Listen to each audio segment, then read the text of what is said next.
Conservation Society and the Electronic Publishing Specialist Group of BCS. I have to count having 7 people here, which is good. And the subject of today is Computers in Publishing, 40 eventful years. Before we do that, there's a attendance list circulating.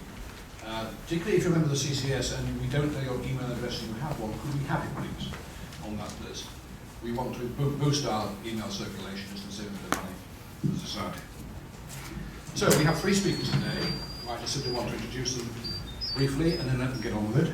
First of all, David Penfold, who was chairman of the Electronic Publishing Specialist Group. He's a senior lecturer at the London College of Communication, and he chaired the BCS Web Content Working Party in 2002.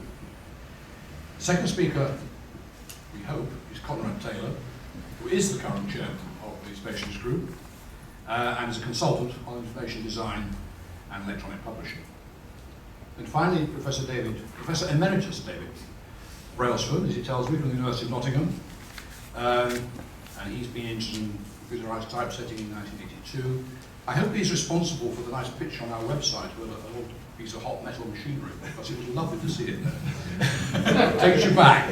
You wasn't, David. So, David Penfold, let you take over.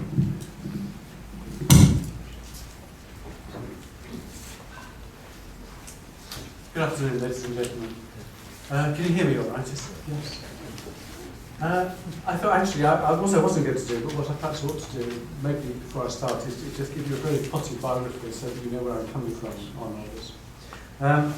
I originally did a physics degree and then a PhD on superconductors, so nothing to do with computers, or well, very vaguely to do with computers, and certainly not at that stage, it was to do with publishing. After I'd done a postdoc, I then applied for a job at the International Union of Crystallography, where I was assistant technical editor and then technical editor. I was there for about 15 years altogether. And during that time, we looked at the possibility of doing our own in-house typesetting, which is where I really started getting involved in this area.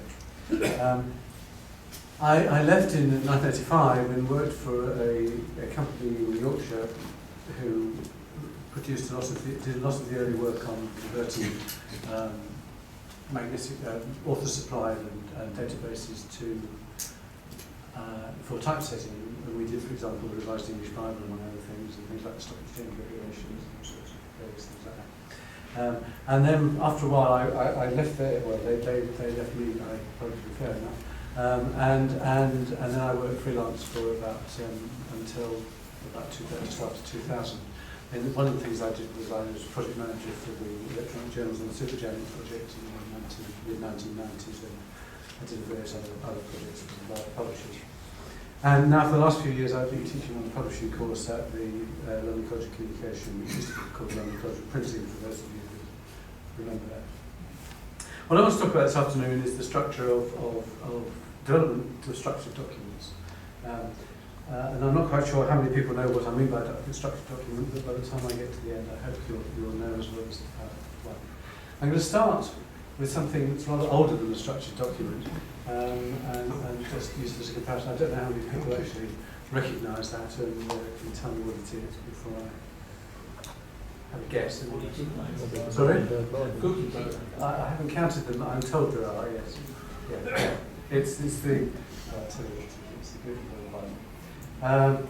Now, the Gutenberg Bible was important because it was the beginning of print. Well, one of the beginnings of printing removable type, and indirectly the beginning of publishing as we know it today, because you could produce multiple copies on a reasonably cost-effective basis. And also, incidentally, when you think about it, it's actually an early, maybe the first. The Bible was perhaps, I don't know if it was the first structured document, but certainly one of the early structured documents, in the sense that the Bible is one of the best structured documents, in the sense that it's divided into 2 testaments, and then into however many chapters in each testament, each chapter is divided into verses and so on. So it's actually a very good example of a structured document. However, moving forward quite a number of years, I've got 2 pictures here. I don't know, I'm sure most of you will know who the person on the right is. He came to this talk last year or so. I don't know if anybody can tell me, apart from Conrad, can tell me who the person on the left is. Anybody identify? Okay, the person on the left is Charles Goldfarb, and the person on the right, of course, is Tim Berners-Lee. Now, I'll come back to Tim Berners-Lee in a minute, but Charles Goldfarb was very important because with two other people called Edward Mosher and Edward Laurie, I think maybe I've got Christian names wrong, I'm not sure, but with Mosher and Laurie, he invented what was the first markup language, called generalized markup language, which is called GML, and if you look carefully, you'll see that's also the initials of the three authors. Nobody's ever claimed it was a coincidence, but you never know. I'll come back to Tim Berners-Lee, as I said. It's arguable, I think, that these people and the people working with them brought about almost as big a change in the way information transfer, or we call it publishing, as Gutenberg and his contemporaries did. In fact, that their influence is as big. So first, let's look at the environment in the 1960s, which is when we're talking about it. At that stage, most typesetting was still done on hot metal. And when I joined the International Union of Crystallography in 1971, all our journals were still being typeset with hot metal. Publishers sent books to printers to be typeset, so there was none of this, or very little of this typesetting was key myself typesetting. Computer outset to print devices, mainly printers of whatever ilk, were still pretty basic at that stage. Many computers didn't actually handle lowercase letters at all, so that didn't really help when you come to publishing. I mean, even the project I did in the mid-1980s, we had to write some quite clever routines to convert things to caps and lowercase. And so there were very few, if any, text processing applications at that stage, and certainly no real author-produced manuscripts, which is what happens in publishing today. But in the late 1960s, the William Tunnicliffe, who was a member of the, I think, chairman of the GCA, the Graphic Communications Composition Committee, Graphic Communications Association, which was, I think at that stage, the association of the printing industries in the States more than anything else, proposed the separation of content and format. There's some dispute as to who actually suggested it, but he seems to get most of the credit. And at about the same time, a New York book designer called Stanley Rice suggested that it would be a good idea to set up a catalogue of what he called editorial structure tags. And these two proposals together became called the GenCode concept, which was developed by the Graphics Communications Association. And it led to the development of a large number of typographical coding systems, which I'll show you in a minute. Aspic, as was one in this country, Genesis was developed by the Charles Smith I used to work for. Oxford Rules was the Oxford University Press one. Cork later on produced a tagging system. And some of them, I have to say, are still used today by copy editors. A lot of these codes are still used without using XML or SGML in the publishing industry today.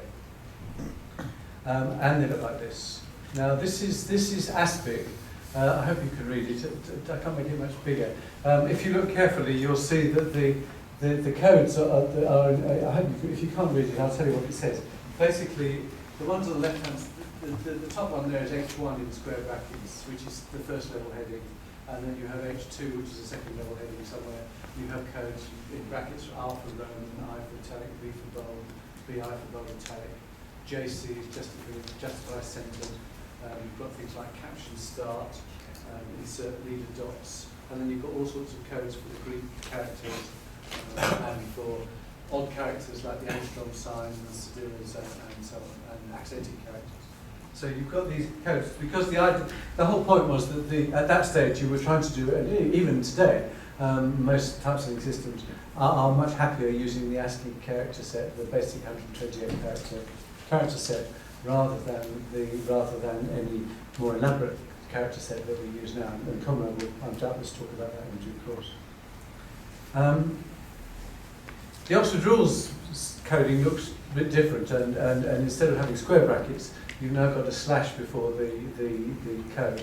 So you've got slash QA is heading level 1 down here, and you've got slash B for bold, and it starts with /b and it ends with b/, which is a slightly different way. So there were all sorts of different coding systems which were developed. They all had their own internal logics, but many of them were, most of them were different in one way or another. Now, all these coding systems actually implicitly assume that there's a document structure. In other words, they assume there are headings and they assume that there are that you've got a structure of documents. And in fact, we're very used to the structure of books. We take it for granted in a sense, and I'll come back to that. But there's no formal definition of what this structure is, and certainly no way of checking that the document structure actually corresponds to any is correct or corresponds to whatever model you want to use. At the same time, the prototype setting had been going on since the 1920s. I did a little bit of research and discovered the first prototype setter, which is a sort of mechanical typesetter, was developed in the 1920s. And they were developed over the years right through until eventually they became digital using lasers and LEDs as they do today. But the earlier ones used things like stroboscopic wheels, which I'll show you a picture of in a minute, and shutters and films and so on. And the monotype one mimicked, as again I'll show you, mimicked the monotype typecaster in hot metal. And probably the first first system using magnetic tape was probably what's called the LuniZip 9000, which was a French typesetter, I think, in 1959. And that was used to produce the Index Meticus in 1964, which apparently seems to be the first fully photocomposed book. The Encyclopedia Britannica actually compares it with the Gutenberg Bible in significance. I don't think it has quite the ring of the Gutenberg Bible, but nevertheless. What's not clear, and I haven't been able to find out, is how, okay, it was set from magnetic tape, but how that magnetic tape was produced and what it was formatted on seems to be a mystery, which is a pity, really. It would be nice to know. Now, these two, just so you see, this is the first one of the early stroboscopic systems on the left. This is sort of looking at the wheel in the centre there. The outside are the strobe synchronization marks, and then each radius, each circumference, as it were, is a different typeface. And so this span at whatever high speed it did, and using the stroboscopic principle, it just flashed on the right character at the right time, and the film and the paper, either film or paper, bromide paper as it was at the time, would move across so that the letters actually lined up and you got the typesetting on the bromide. I couldn't actually find a photograph of I've got one somewhere, but it's on an old slide and I didn't have time to scan it. But of a monophoto type case. This is a photograph of an old-fashioned hot metal type case, which worked on exactly the same principle. You can see where the man's holding on the left-hand side. That was that, and one going the other way were on a set of hydraulic rams, which moved perpendicularly, orthogonally, and on the hot metal version, when the right mould got underneath in the right place, then a little bit of type metal was squished into it, and it set the character, and then the complicated system moved it around so it all lined up with the previous character. The monophoto one, which was based on it, instead of having moulds where you can see them there, had tiny little bits of film with the character on it, and in just the same way with a series of hydraulic rams, the character was moved onto the appropriate light source and then flashed onto the paper in exactly the same way. These were the very early ones. I say eventually with as I'm not sure someone could talk about, the Linotronic systems developed. The Linotron 303 was the first one that actually used a cathode ray tube for the images. And then I'm not sure which the first one was that you actually used lasers. The monotype developed the laser comp, so probably that one, but there were other types of manufacturers like Vertel who also developed these things. At the same time, pardon my spelling at the top there. At the same time, text formatting systems were being developed. All these things were sort of going on, and I think it's useful to know that they were going on. Text format systems were being apparently the first word processing program was a program on a PDP-1 called expensive typewriter, which seems appropriate at the time. I forgot what the actual figures were, but it's that. And it output to a free flexo writer. It wasn't exactly typesetting really, but nevertheless it was a form of text processing. On the basis of this, Runoff, which was probably one of the first actual typesetting programs, was developed at MIT by Jerome Salzer, and that was from that developed first a program called called NROF, which was New Runoff, and first a program called ROF, and then a program called NROF, which was New Runoff, and then a program called TROF, which stood for Typesetting Runoff. And this was the typesetting language built into Unix for mainly producing manuals originally. And device-independent TROF was written by Brian Koenig and Bell Labs, who was well known in the early history of this sort of typesetting. About 10 years later, and it was quite a long time later, about 12 years later perhaps, Donald Knuth at in California developed TeX, which many of you probably come across. TeX, I always like the story of why he developed TeX.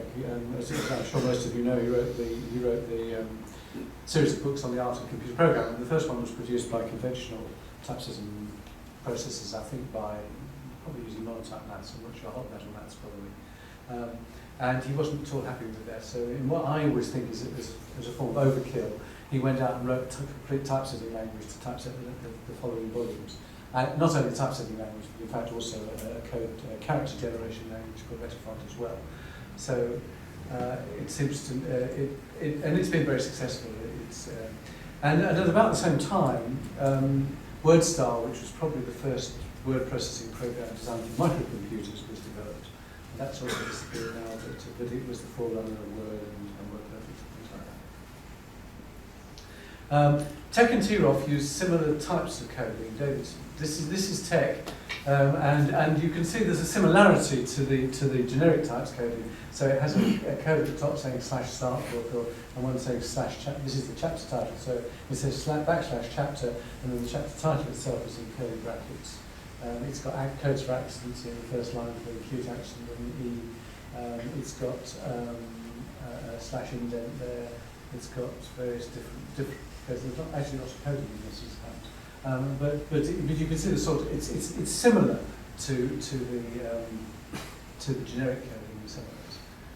And TROF looks quite different. This is actually TROF has dot codes which go on the line before.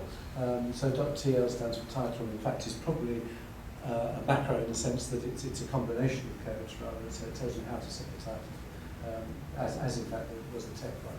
And then you've got .dr, which is a break character and so on. So in many ways, it's like the generic coding. It's also quite like HTML. And the difference between those languages and the generic coding systems that I looked at before, talked about earlier, is that those actually were the languages that fed into the processors. So that was what the processor understood. The generic coding languages had to be converted into the languages that were understood by these composition systems, which were very expensive and being developed all around through mainly in America and initially for the newspaper industry there. The newspaper industry here was much slower for reasons that we know about. The trade unions were very powerful, and until things like the strike time strike in the 1980s and the start of today by Eddie Shah and so on, the British newspapers were still quite a long way behind technology. The other thing was that I say the coding had to be translated. Basically, each manufacturer developed his own very obscure coding, which was often dependent on layout and not really understandable. Compositors in the typesetting industry found TeX and TROF almost incomprehensible. Because to actually use it, you had to have some idea of what, particularly for maths, you had to have some idea of what the maths was about, and they just didn't. So TeX and TROF never really found favour within the industry. It was mainly used by academics. And these have, in many ways, these have continued in parallel up to the present day, although the very expensive typesetting systems have mainly gone, although not entirely so, just newspapers or something.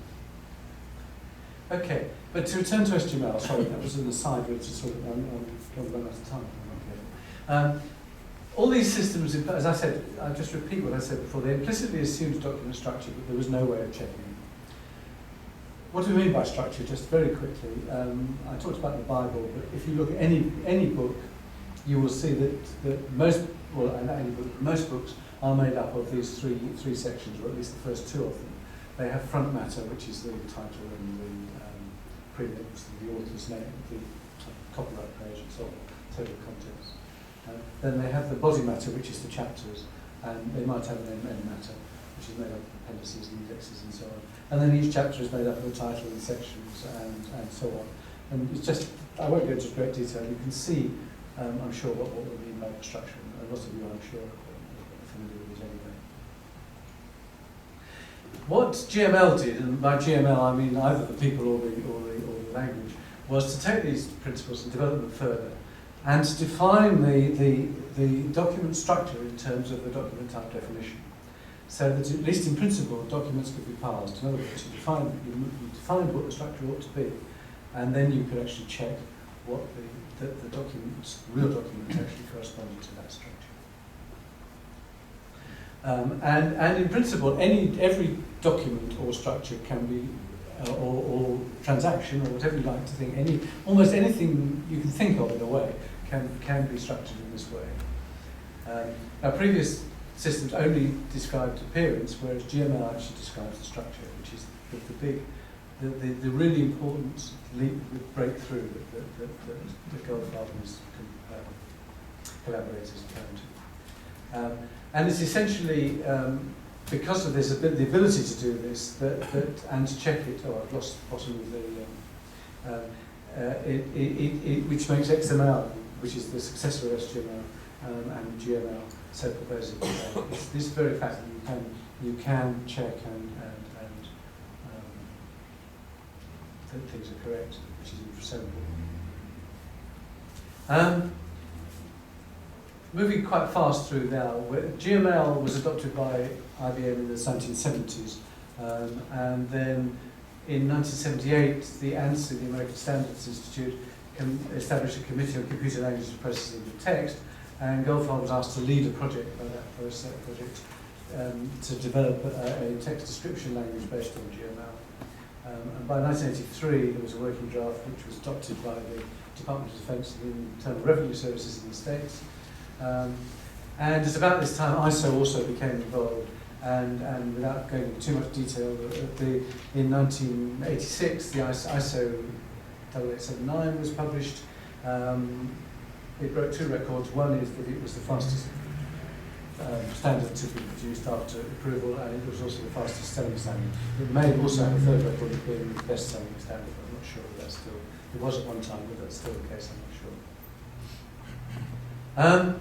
Just so that you know what SGML looks like, some of you probably are very familiar with this, others are less so. SGML, basically, this is an example of a memo, coding memo. So the things to note are that you start with a tag which describes the structure. We've lost this concept of headings and what level headings and indents and so on. So you start with an opening tag and you end with a closing tag, which is the same thing but with a slash after the opening angle bracket. And then you have within that you have nested codes. So you've got memo head starts there, and well, it should end actually. It should be. Oh, I've got head. Sorry, that should be memo head. Sorry. If I had a parser, it would have checked it. And then you've got the body, which breaks up into the different parts as well. So I just put that as a very simple example to show you. Obviously, in real life, things are much more complex than that, but it gives you, I think, a flavour of what happens. And the next slide shows you how the document type definition is defined.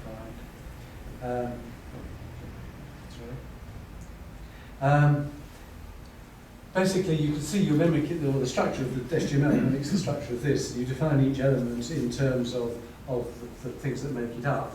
So memo is made up of memo head and body, and the memo head is made up of the to or from, the date, CC, the copies, and the question mark means that the field is optional. The next line, we've got paragraphs. The plus means it's the usual conventions. Para means one or more. List with an asterisk. Asterisk means 0 or more, and so on.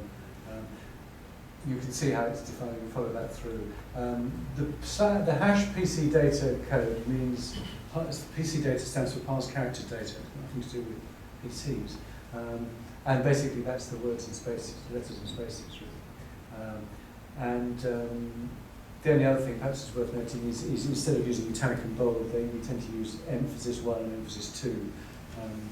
That's a bit getting away from reality, really, in a way, because it usually means italic and bold, but you could change it to something else, or colours or something like that if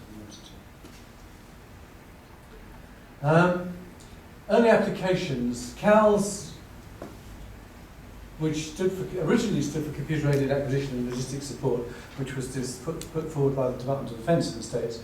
I'm told it changed, the acronym stood for several other things later, but basically that was what actually really essentially got SGML going in a way, in the sense that the DoD insisted on any proposals being coded up using the CALS system. And it had two effects. One is it did keep SGML going, I think. On the other hand, it meant that all the software was very, very expensive. I've never been quite sure whether the software was expensive and that was why it was limited to the defence industry, or whether because it was a defence industry, all the software was expensive. I've never worked out which came chicken or the egg. You know? Anyway, other projects, the Electronic Manuscript Project, which was mainly the American Association of Publishers producing an SGML application, a book, a journal after the creation. On the whole, although that happened, the publishing industry really did not take up SGML in any big way. Partly, I think, because the software was so expensive. And it was only really when CDs came along in the early 1990s that publishers started to take an interest in SGML seriously. Also at that time, the other thing that happened is that the software had come down, so the entry price for software was beginning to be a few thousand rather than a few tens of thousands. Then eventually came down to a few hundred or several hundred. So I think there were all sorts of different factors, and it's very difficult to assess which was the most important.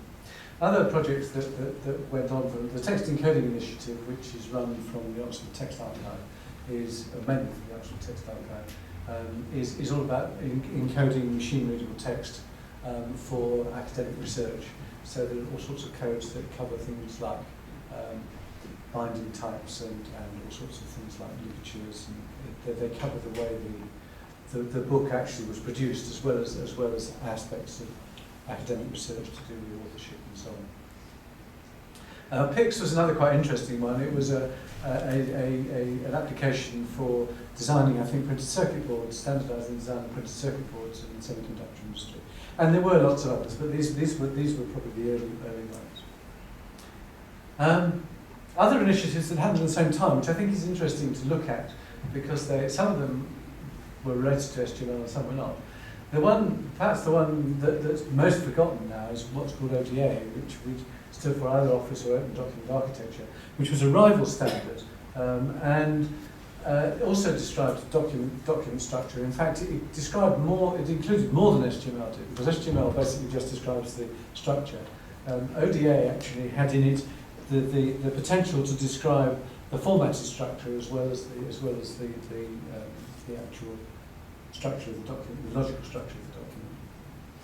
I don't know that anybody uses it today. Apparently, I discovered on the web that the standard is freely available now, so if anybody is interested, you've only got to Google for it. High Time was another one that was created as to look at multimedia within the SGML framework. And at the same time, software parsers were written. One of the best and best well known was one written by James Clark, who I don't personally feel has ever had certainly the computing community has ever had the recognition he deserves. And he wrote one called SGML, as it should be, which was widely used and easily available. And then there was DSSL, which stands for Document Style Semantics, and which was a standard that was developed to produce, to actually add formatting to SGML files, basically, and formatting to HTML documents in much the same way as you can now do with XSL or XSLT, with XML files. And finally, of course, there was HTML and the World Wide Web. I'm getting there. Just a very brief aside on the hypertext. The hypertext was first suggested by Vannevar Bush in his famous paper, As We May Think, which you can get on the web. And Ted Nelson, of course, coined the name and was probably its most famous advocate. Janet Walker in 1985 produced what was the first hypertext-based text system to gain widespread acceptance. And there were a number of systems that followed. In this country, Guide was developed by Peter Brown at Canterbury, and widely sold by Office Workstations under Ian Ritchie in Scotland. And then there was HyperCard developed for Apple, and there was a program called Hyper-G at Grants, which is still quite widely used in some areas. And there were also commercial systems such as Dynatext that could display and edit HTML files, and we used in the electronic journals on SuperJanet project in 1993. The World Wide Web had not really come into existence, well, it was just about in existence, but we used Dynatext and other programs to actually display the journals that we were looking at. The World Wide Web, as you know, was developed by Tim Berners-Lee at CERN. It's based on HTML and on HTTP. Now, the HTML was not at first HTML compatible. It said that Tim Berners-Lee didn't actually know about HTML. Whether that's true or not, I'm not sure. But anyway, it soon became, he obviously soon learned about it, and it soon became so. HTTP, I'm not going to talk about because it's I'm sure you know about it's the hypertext protocol for actually implementing the linking. It's worth noting, I think, that HTML, although HTML is HTML compatible, in other words, there's a document type definition that corresponds to HTML. Essentially, it's a language for displaying text displaying text and pictures on a web browser. It doesn't really describe the structure of the document. Well, I mean, it doesn't at all really. It's not, well, it's just about an HTML application. And the development of web browsers, which is what this is all about, is another story which I'm not going to tell now. Problems came along in the 1990s. HTML wasn't successful, as I probably indicated. It was partly too expensive, it was too difficult. Too difficult not only for people, but also for programs. Partly because it had been built with so many options. For example, the angle bracket delimiters you could change. You could change the slash. You could change almost every aspect of the language as long as you coded it into it. But that meant that obviously any program you built, in theory, actually had to be able to cope with all these options, and it made the programs awfully complicated. At the same time, HTML just wasn't clever enough, and so even though things like JavaScript were possible and so on, it still didn't display most of what people wanted. It certainly couldn't cope with structured documents. There was an argument as to whether HTML should be enhanced or whether HTML should be cut down. And in the end, HTML was cut down, and XML, which is a extensible markup language, was developed. XML is powerful because it's limited. The delimiters are fixed. You must use certain delimiters. And every start tag must have an end tag. HTML doesn't insist on that. If logically you can infer that there ought to be an end tag where it should be. So it makes the actual programming an awful lot simpler because you know exactly what you're looking for. It also excludes some of the less used features of HTML. So it's much easier for computers to handle. So at present, I'm not going to talk about XML and XSLT because they're not yet history. In a few years' time, perhaps somebody will do, but not me today.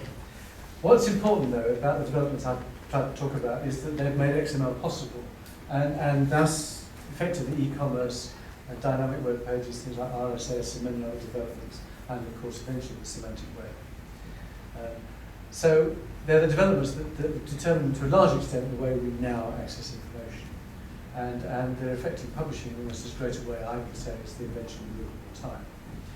So in conclusion, I would say that Gutenberg gave everybody the potential to be a reader, so that in principle at least everybody had access to information. Whereas Goldfarb and Berners-Lee and their collaborators not only extended the possibilities of accessing information, they've also given everybody the opportunity to be a publisher. Hand over to Conrad to talk about.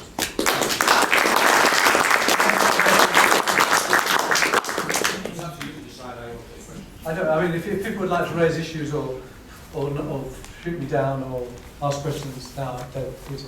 Just that you never mentioned IBM script, which, in my recollection of computing, IBM were the first people to do their manuals with their own typesetting software. You're right. Yeah. Sorry. I should have included it. Yeah. You did mention. Sorry. You did mention. I think I sort of just mentioned it very much in passing. Yes. Just about. Yes. It's very interesting to see the history of this, because back in the early 1980s, I was on an Alvi project, and we were getting legislation from Her Majesty's Stationery Office in SGML. They were using SGML at quite an early stage, I think. Yeah, that's right, yes. Yeah, Robert's in this country, actually, I didn't really talk about that, but in this country there were two people who were actually instrumental in actually getting HTML adopted. One of who was Robert Stuteley at the Stationery Office, and the other was Jane Smith at the National Computing Centre in Manchester. Please leave the museum immediately by the nearest exit. Do not use the lifts. Please leave the museum immediately. The finishing is between 4:30 and 5. We have to be out by 5, right? We will postpone all questions now until the end.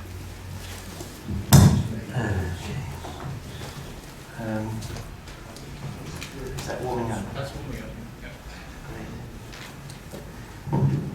I've added a mic because I've been ill for a few weeks. Normally I can just bellow. My badge says WYSIWYG. What you see is what you get. Sorry.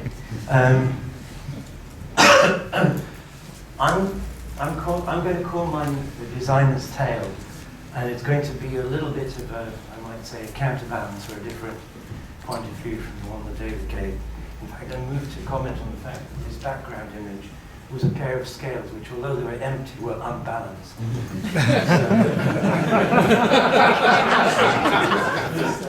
So I'm going to try to balance the picture up a little bit. I think one of the things, when you engage in some sort of historical endeavour, you find yourself looking through a particular set of lenses, and those lenses magnify part of the story, and they peripheralize and distort some other aspects of it.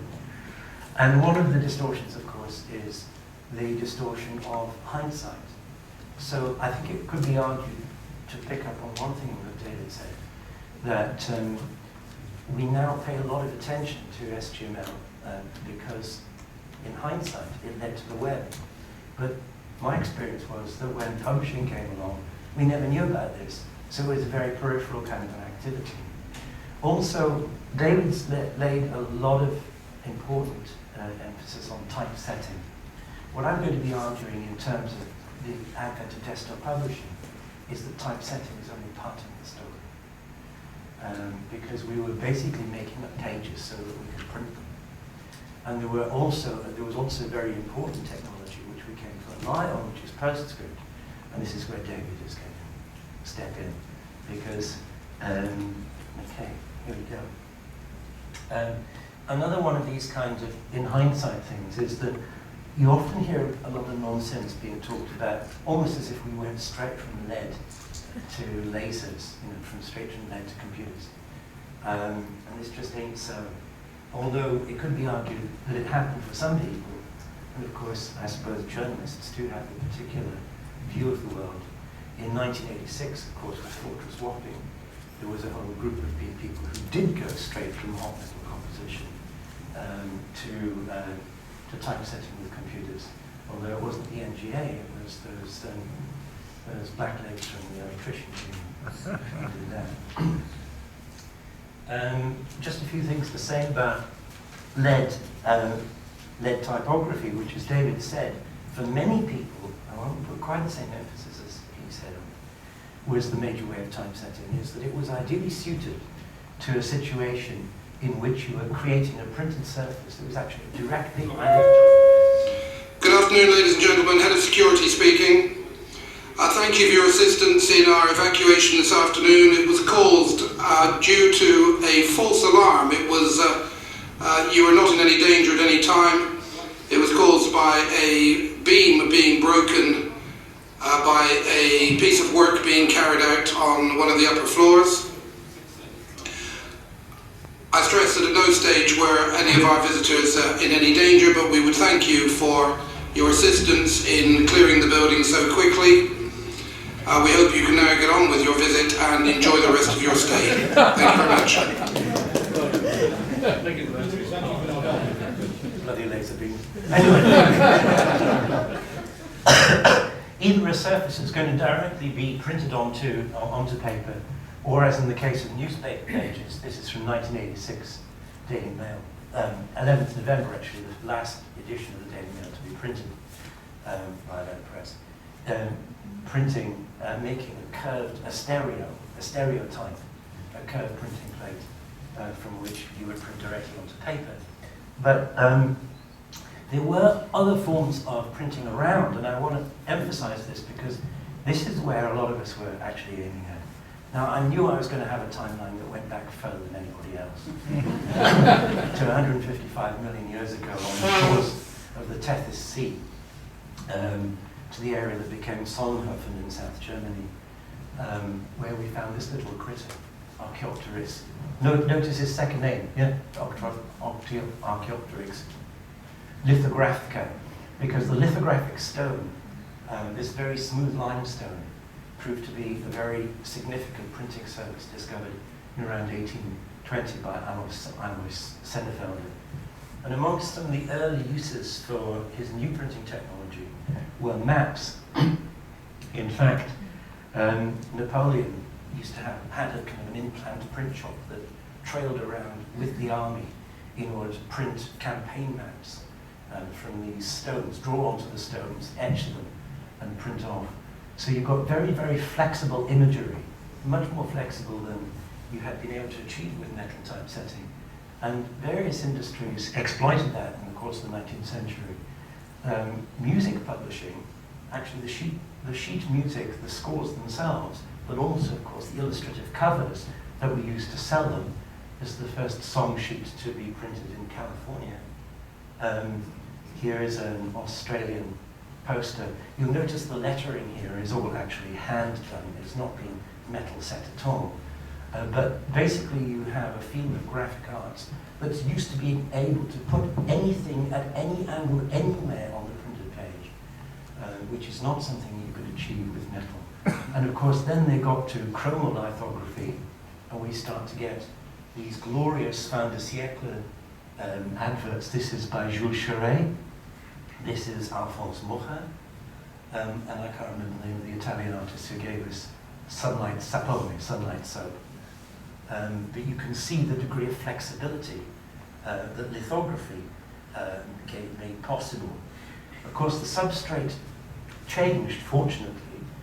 If you've ever tried wrapping a lithographic stone around a rotary press, you'll realize that being able to have an image of an aluminium plate was a great advantage. The fact that the aluminium plates were then made photographically pre-sensitized meant that, and then various presses of different sizes, including incidentally very small ones, because when I started producing propaganda for International Confederation for Disarmament and Peace, Third World First and so on, photocopies were expensive and they produced slimy grey rubbish that smelled of something nasty and chemical. So basically you either used a stencil duplicator or you had a small offset press. And the key to this is preparing CRC, camera ready copy. You're preparing artwork by, Malcolm X would have said, by all means possible, just however you can get high contrast stuff, paste it up. You could then photograph it to make either a negative or a film positive. That would be contact printed in a vacuum printing frame. that would then be etched, gummed, and when it was ready, it would go on the press. So in fact, you've got this, you know, graphic artists like me, we're used to enormous flexibility. I'm not going to quite say to hell with structure, but I'm saying there's another story that goes along with document structure. And when it comes to Sunlight Soap, there's not a lot of structure in that design. I used to be a dab hand at paster, you know, with surgical precision, indeed, with a Swan & Morton number 11 blade, which was a great term of reference to have when I nearly cut the end of my thumb off and ended up at Greenwich Hospital. He said, "My God, man, what do you do that with? Number 11 blade." I didn't use cow gum, not because I was vegetarian, but I did have a Hindu friend, a designer, who was terribly worried about cow gum. But I used wax, adhesive wax, and here I put stripping in a line correction. Obviously, you could get some quite interesting design features. This is the Financial Times. No comment. But we had actually quite a few means of getting marks onto paper for typesetting, as well as hot metal. Actually, in a conscious contrast to hot metal, we talked about cold typesetting or strike-on composing. This glorified typewriter set proportional size type from about 8 point to 12 point through the action of these little golf balls. I think this one is around the 1974 mark, and it's the one without the magnetic card memory, but with a 5,000 character internal electronic memory. So you could type the stuff in once, ragged right, making your line break decisions, and then you could run it through again to produce justified time, which you then pasted up very carefully so you didn't damage the surface. Incidentally, hot metal, there was a kind of a funny period around the 50s when people were setting metal type with monotype, or mostly monotype equipment. They were taking a baryta paper pull from that, barium sulfate coated paper pull, which you then cut up and pasted up for litho work. Paradoxical, and you have to be careful not to smudge the stuff. Of course, there came cheaper alternatives as well.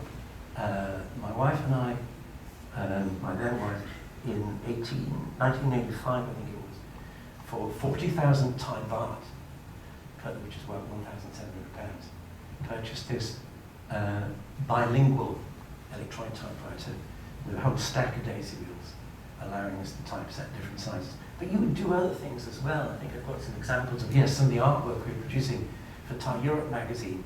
You can see we've got, actually this is Mechanorma rub down lettering in Thai. We've got little bits here that are typeset on the Olympia. We've got it, we're doing color pre-separated black and green artwork. The red stands in for black, that's Rugolith. And a lot of the stuff is actually resized and reversed out using, this was a very essential tool in the graphics workshop, was a graphic arts camera. Now I've owned cameras of various sizes, but the Dynograph 602 MS with a film back of this, definitely the largest camera I've owned. And along with this we had some quite nice bits of instant Polaroid-like chemistry, which was known as photomechanical transfer, or PMT. The output term was copy-proof. So you could shoot a negative, you could be enlarging or reducing, you could screen photographs into a dot pattern for printing, put it through the bath with a receiver, peel it apart 60 seconds later, and soon you'd be cutting it up and pasting it. That's the kind of flexibility that we were used to. Now, where do computers come into it? Part of the story has been told by David already. This is one of the earliest second generation machines. Look mark, no screen. There is a little LED screen here which gives you a preview of what you're typesetting for the Diatronic. And as a second generation machine, it's using a glass font like this. So that's all, again, produced photographically. This is a Berthold font, Futura Fet, Futura Gold. And we've seen some other things that David has shown us. I was looking for an image of a photon disk. So we should do some swapping of images. And then you get other machines. The CompuGraphic used a film strip system. Again, this is an early CompuWriter, and it doesn't have a screen. And one machine that I got quite used to, not typesetting myself, but I had a design studio in the same place as these people. And now we begin to see, we've got a computer, we've got a VDU, we've got this green screen stuff, and you can see the embedded codes. This is a Quadratech, and it was so called because you could have 4 font segments online at any one time. Which, I mean, now I think I've got something in the region of 300 fonts on the back end of it. It seems perverse that one of the limitations you had in typesetting was you couldn't mix more than 4 fonts at one time. And I mean the italic and the bold and the Roman and the bold italic. That was it. When things changed was when we actually started to get fonts as software. So when you get to things like the Linatron 202, which I think is 878, and there were some earlier machines like the Hell Digiset.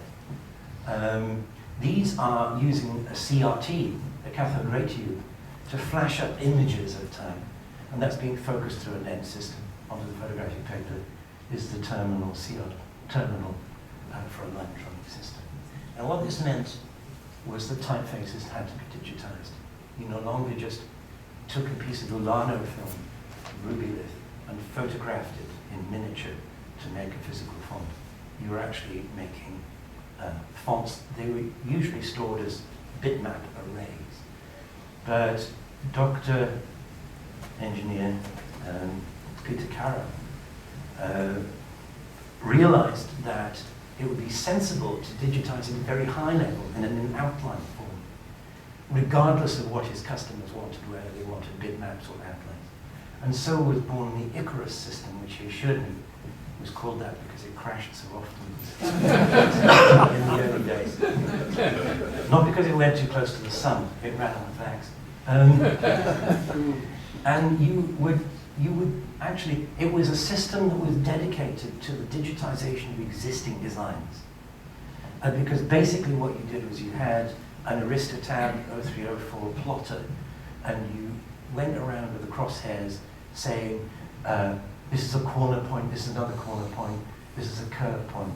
And it was an art choosing where the points went. And it sort of interpolated bunches of arcs together to store things in the IK format.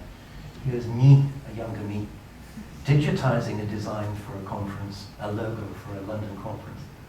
And first of all, I've actually done the markup with a pencil in order to determine where I should do the clickies with my Icarus M.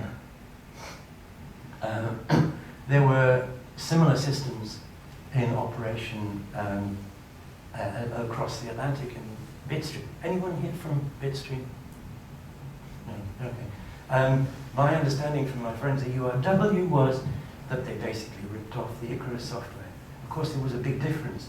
The IK software had start points, and the Bitstream software had end points. Apart from that, of course, everything else was the same.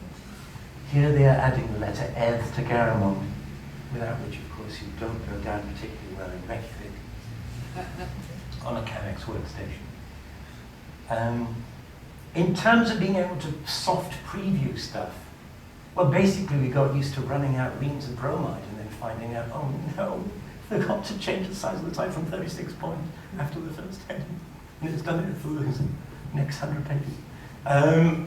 So there were these preview screens that eventually came into the iTech system. And I can remember, talk about watching paint dry, seeing a page painted onto this screen. It took literally about a minute to draw a screen. Now this is something I expect to happen 100 times a second on my machine now. And we did markup comme ça, you know. I would be doing written markup, giving it to the typesetters. They would embed the code. It would come back as bromide. And I had to do a lot of calculating in order to figure out how to get things to fit in the first place. So as a designer, it was a crippling kind of a process. And no wonder I was getting irritated. The other thing was I realized that there was a kind of constant sort of generic markup in a sense for a publication I was involved with inside Asia magazine. I decided we needed some way of being able to do the markup, and I have this, which is, I suppose you could say, is that thunder now? The equivalent of, this is the equivalent of styles in desktop publishing. So you've got the generic name at the top of the piece of wood, the comprehensive markup at the bottom of the piece of wood, and about an inch of wood that mediates between the two. You get a lot of rough stamps done very cheaply back home. But meanwhile, there were some quite interesting things that were happening with computers in California in particular. Xerox had produced this thing, the Alto, this mega mouse. You tend to think it looks like a very neat system, but you have to remember that there's this huge box that is attached to it. And it was, yeah, I mean, in both a positive and a negative sense, it was ahead of its time. Because there were some quite frustrating things about some of these machines. If they kind of collapsed, it was like a 45-minute rebuild before you got to be able to use the game. Here's this star, and a screen from the star, overlapping windows, double-clickable icons. All these nice ideas that people like Steve Jobs went in, took one look at and said, ooh, we could do with a bit of that. And so, of course, we come to the Macintosh. Lousy picture, I'm sorry about this. But one of the things that I wanted to say was, you could say that the Mac just came at the right time, but I think that we mustn't underestimate the cleverness of some of these guys. In particular, Bill Atkinson, who was responsible for what first of all was lithograph, and then became QuickDraw, of being able to create off-screen worlds in memory and then bit copy it onto the screen and be able to have stuff be dragged around the screen in tiny bits of memory.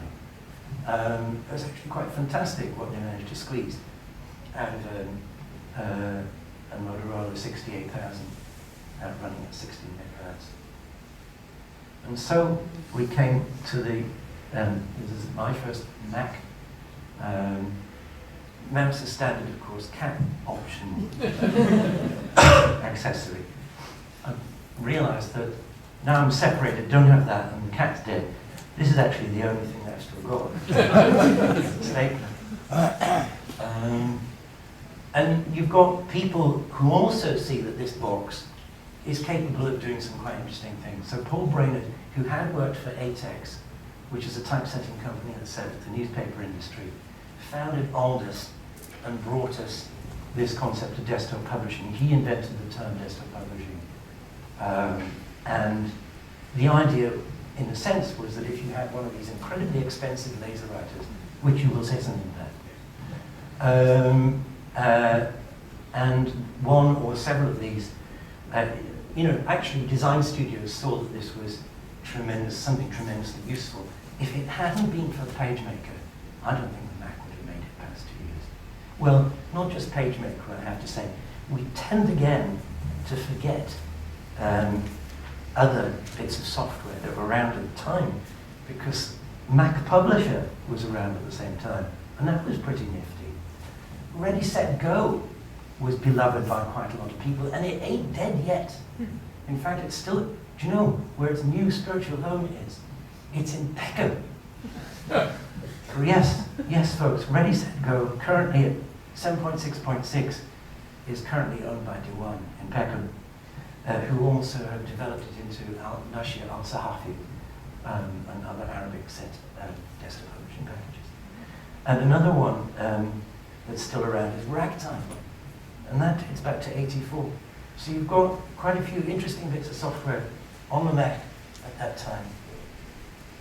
And also, I can remember being involved in an installation of a Interleaf system. Now, Interleaf was an older system. We couldn't add fonts to it. Whereas being, if you could add fonts to the Mac, you could add fonts to whatever system you use. I'd like to just, a couple of things. How am I doing for time? I'm not. Okay, one of the things is that they made the interface familiar to people who have been used to lick and stick. Yeah. So, don't know that you've never even seen a Brandt scalar graph, but many of you will have seen that as an icon, meaning cropping in desktop publishing products. But I still have mine. It's on my wall. I've got airbrushes and all sorts of things too. Practically a little science museum in Alderheim. Now, the designs that we were producing could be quite flexible, pushing ahead, and it was possible because of things like laser writers. We were able to mix type, tints, and images on the screen. This sort of design, for example, is even twisting type and squashing it, reversing type out. This shows both the power of PageMaker and the power of PostScript. And the other thing, René's not here, is he? He was thinking he'd come today. René Cofante from Monotype. This is one of the early image setters, because, of course, image setters allowed you to take exactly the same file and print it at a much higher resolution.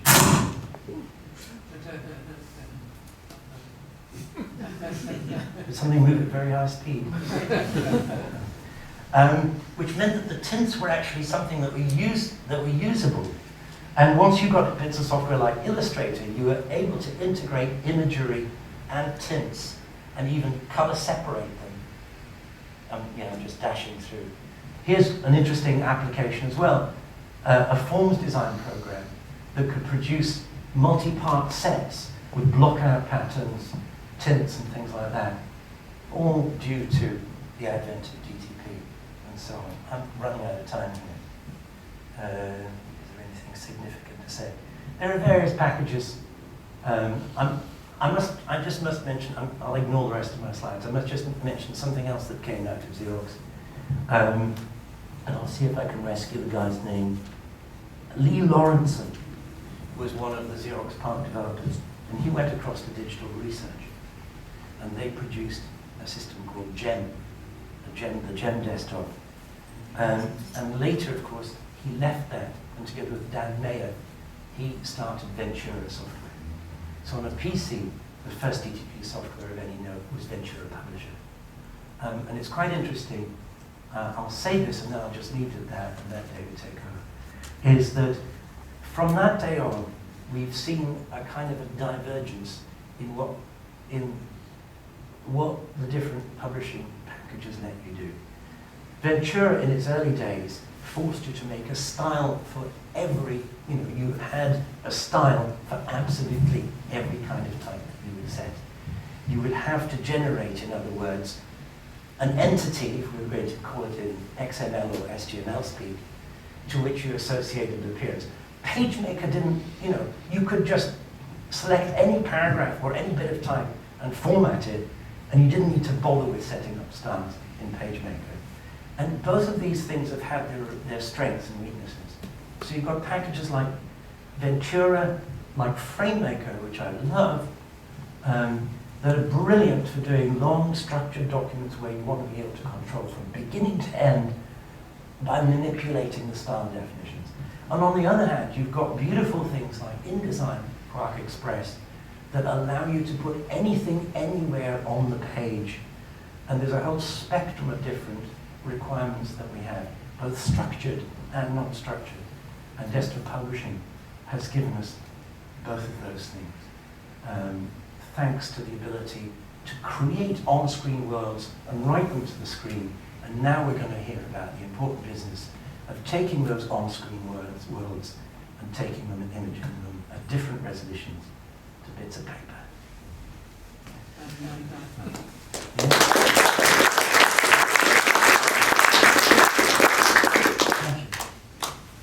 Sorry, it's a bit of a rush.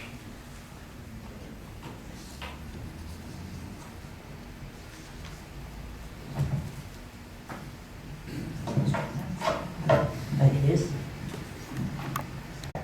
They don't have this top-down method of thinking like your absolute pure mathematicians do, where my colleagues used to infuriate me by saying, I've seen in principle how to do it, but if I have to program it, that's details, and details bore me. I want to get one of my PhD students going. Douglas was not like that, he was really very good. We would not have got where we got had it not been for the microprocessor initiative, which I'm sure this David could tell you all about, typically run by computing centres in UK universities, and it was to get us all up to speed and familiar with micros. And our microprocessor lab, Steve Marchington there was brilliant. He made those two interface boxes, configured them brilliantly, looked at linotype specs for how to drive their typesetters, came up with this box, which I programmed in Z80 assembler, generated by cross-compilation from the PDP-11 using Whitesmith C, plus some hard-coded assembler as well. And then me pulling it all together and having lots of talks with Douglas, because he was doing the back-end processor at the back end of TROF, and things like, if I send you this code, will it upset you, and all this kind of stuff. So that's how we got started. In the early days, our first system, as I said, was in the maths department basement computer room. It was a Mergenthaler Linotype Omnitech 2000. We were told by Linotype it was a lot cheaper than a 202, which it was. It cost £18,000, I think, as opposed to £33,000 for 202. We were told that it would be nicer for non-specialists to operate because it used new laser technology and did not involve bromide. This was only partly true. We paid up for a specialist administrative DI Dittroff license from Bell Labs. We spent, I think, $300 on that. We commissioned it off our own 1170, but we knew that when we delivered it to the exams unit, which is where it had to deliver it, they'd need a Unix system of their own. We got them in the 1123, which was pathetically slow. The only thing that saved our bacon was that the Omnitech was even slower. That's all that saved our bacon, believe me. So the Omnitech was driven through my interface box. We did a two-way parallel mode on it because what you needed to do was to say to the Omnitech, tell me your character widths on the fonts, because TROF will need to know those. And we wrote some, David showed you the so-called MS macros under TROF, .au, .tl. We wrote very similar things, but specifically for typesetting exam papers. And no, I am an academic, and no, we didn't really consider using tech. Or we did for a few moments, but we had to dismiss it. We knew about it. It needed a VAX. It was a monolithic program, whereas TROF wasn't. And you basically needed a VAX 750, and we couldn't afford it. Simple as that. So we stuck with TROF, and it worked very well. So there we are then, at the back-end code. I've told you Douglas did those back-end interfacing programs. We had to winkle out of Linotype what their low-level formats were and get the spec for them. The Omnitech had a low-level thing called T-file format. The 202, which we moved on to later, had a low-level thing called binary byte. We got the spec of these eventually from Linotype technical people. And like anything else, when you spoke to the techies, it was fine, but when you spoke to the marketing people in the way, it was awful. Oh, you can't drive it at low level like that, it just won't work. We've got this wonderful thing called Cora. It's only cost £10,000, you know, open parentheses, and I get commission on Cora, close parentheses, right? But I don't on this other thing. And besides, who told you about T-file format? It's top secret. Well, as I say, once we got through to technical, oh, of course, yes, we'll send you the spec and you can drive it like that, and it worked fine. So yeah, that was the way we did it. Did it work? Oh, by the way, there's the Omnitech. As you'll see here is basically a grown-up or prototype laser printer. And you might say, well, if they were getting into laser technology, why did we have a lot of difficulty with it? The answer was, I think, being a Linotype, they were not going to sully themselves by coming down to 300 dots per inch. That was photocopied territory. People like Canon and Xerox. And no, we're Linotype. We do quality. Our customers demand it. So they were trying very hard for 720 lines per inch there, using laser technology. And that was a tough gig. You've got to have very fine toners, special zinc coated paper that needed pre-wetting, very fine helium neon laser. Fine when it worked, but if it got tangled up, it was just awful. I remember getting the pre-wet agent accidentally mixed in with the ink, and it all pumping out over my feet. Awful. I really, you know, and then a fuse blew. I was really popular. So you had to clean it very carefully, and it was a mixed success. Did it work? Well, yeah. Oh, by the way, for those of you into these things, do tell me more about some of this stuff. The internal processors inside the Omnitech, Z80 and 8080, so it was a new generation. They were trying to use 8-bit processors. There was a Signetics 8X300 plus a hardwired processor that they designed for the font handling. We were told that if we got fed up with the wonderful laser technology and having toner ink sprayed all over our feet, that there was an optional bromide unit available to us, and we were delighted in the end when Boots, who had also bought one of these things and decided it was far too slow, gave us a bromide back end. We didn't like the smell, of course, but at least it was a lot more reliable. And as I said, the LSI was slow, but boy was the Omnitech slower. We delivered this to exams in late '82, and it did manage just before the big exam season in June '83 to cope, but only with the technical exams. My friend George had hoped to do every single paper in the university on this thing, but he had to capitulate. The maths, science and engineering were done on it, the rest were done on typewriters and printed off from that. And that was our party piece, that was our test for the Omnitech. Colleague Douglas had been off to a conference in Canada and seen it and said, this is what we must do. Those of you who've been through this sort of thing will recognise it's Maxwell's equations, but not written in the grad div curl vector analysis format. It's all explicitly written out as partial differentials. Yeah? You'll see the electric field and magnetic field vectors in there.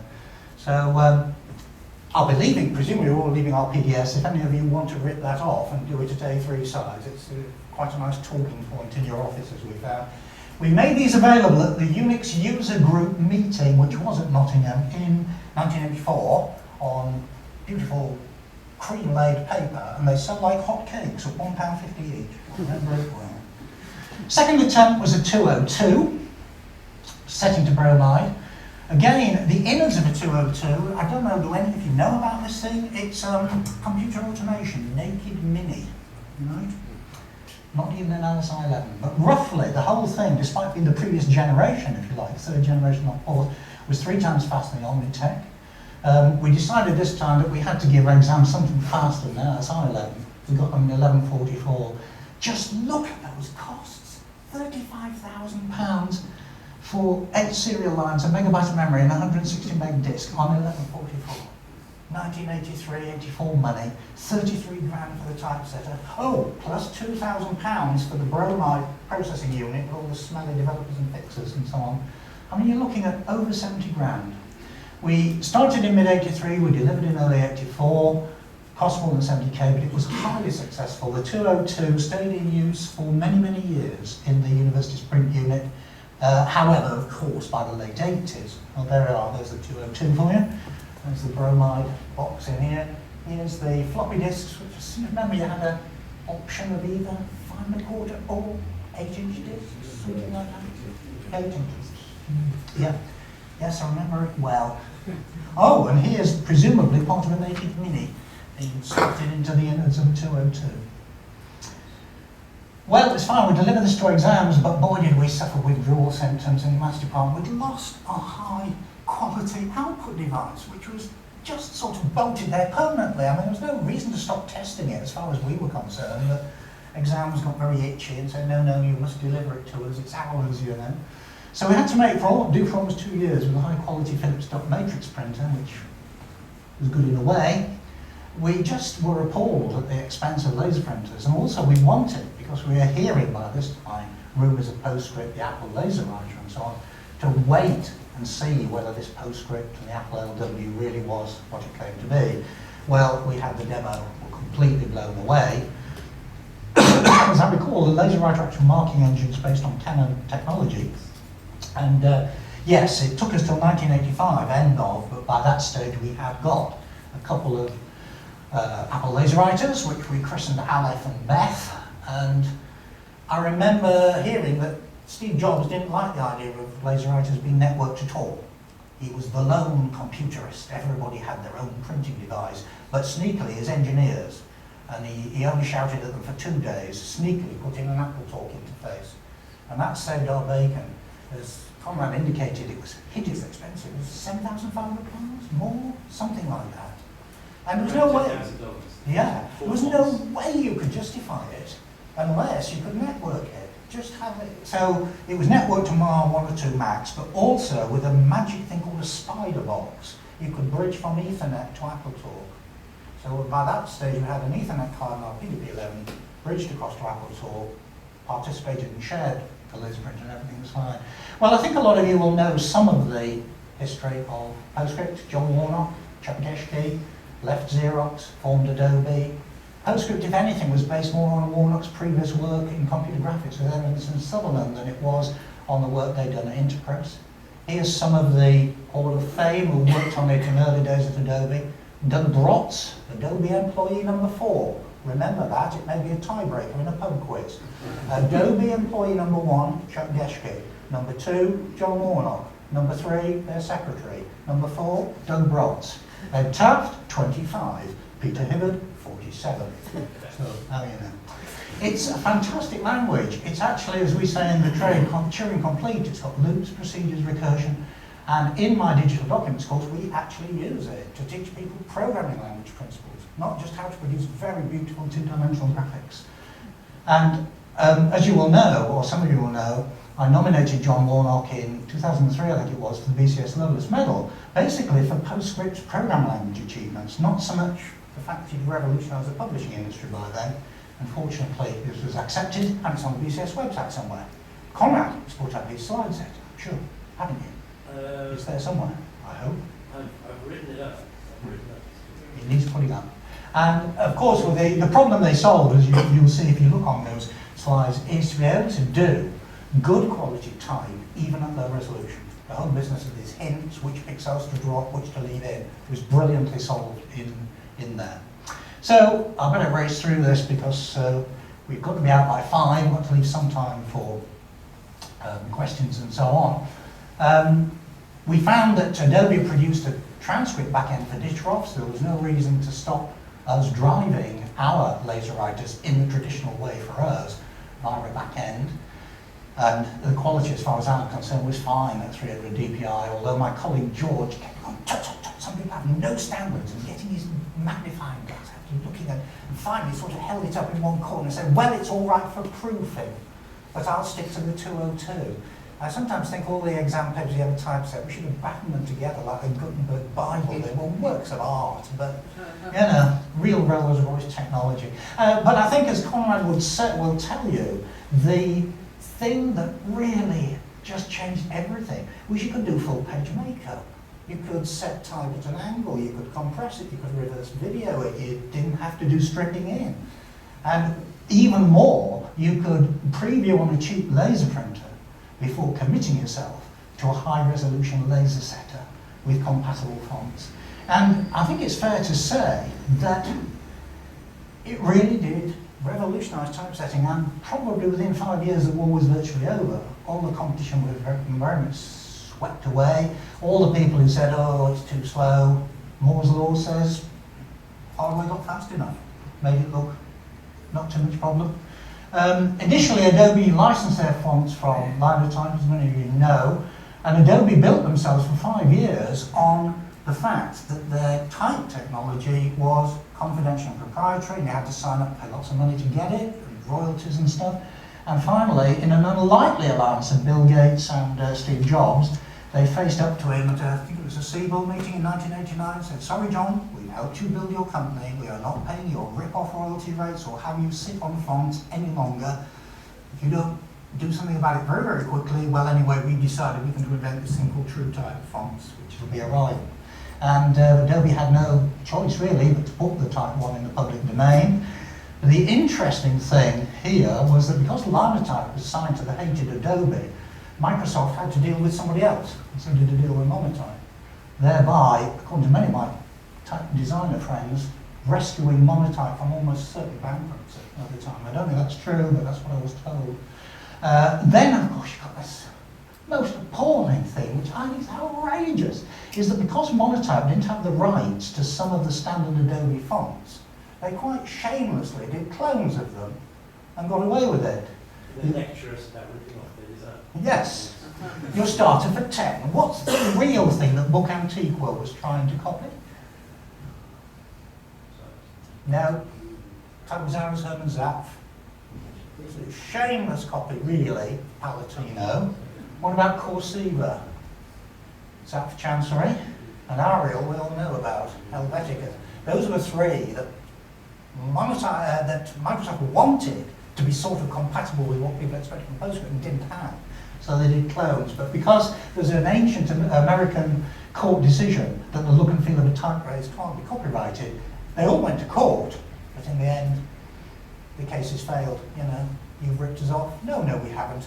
No, we were aware of Herman's wonderful influence on type design, and we bowed low and thought about his beautiful design, but then we went off and did it all by ourselves on it, you know, that sort of thing. So something like Peace has more or less broken out now with Monotype. I better zoom to the end, I think. What, of course, happened in the 80s was that PostScript dominated. It didn't really get a properly displayed form for workstations that made any kind of sense as far as I could see. And Adobe's real thing for doing that, of course, was portable document format. During that time, I'd started the Electronic Publishing Magazine or Journal, and I hung on to my PostScript, which I'm telling you about, and I was also visiting Adobe regularly, and I actually got a phone call from John Warnock basically saying, we've got this thing called Carousel, and it runs on this thing called PDF, portable document format. We think it's just what you need for your journal. Would you like to come and meet me and chuck at Park Lane Hotel? So we did. Triangular sandwiches with a little Acrobat logo on. No, I'm only joking, but it looked like it. Were beautiful. We became the first academic site for Acrobat. It was called Carousel at the time, and I said, why did you change the name? And John said to me, Kodak threatened to sue. You know, the circular thing with the slides on. Carousel, TN, Kodak. Yeah.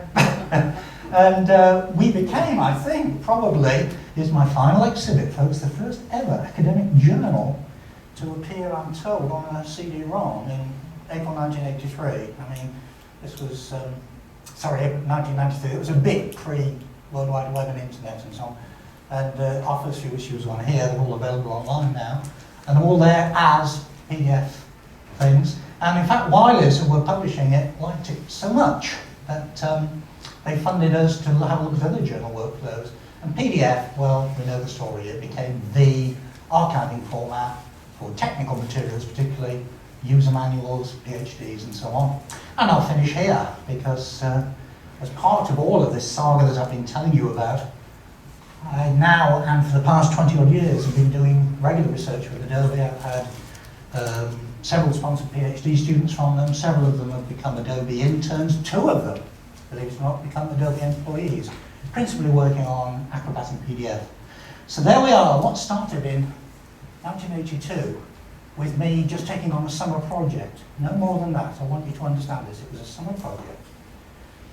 Blossomed into changing my research direction and completing it totally. And as I say, I've never regretted it for a single moment. So there we are, end of talk.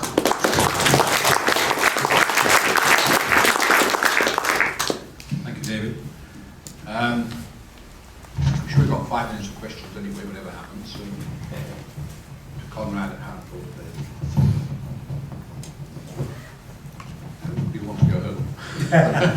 Probably do. Well, indeed, I really want to sort of thank our speakers, particularly Chaos of the rather large interval we had, and coming back and picking it all up and making it very interesting afternoon. 3 different points of view. So thank you very much indeed to all 3 of you.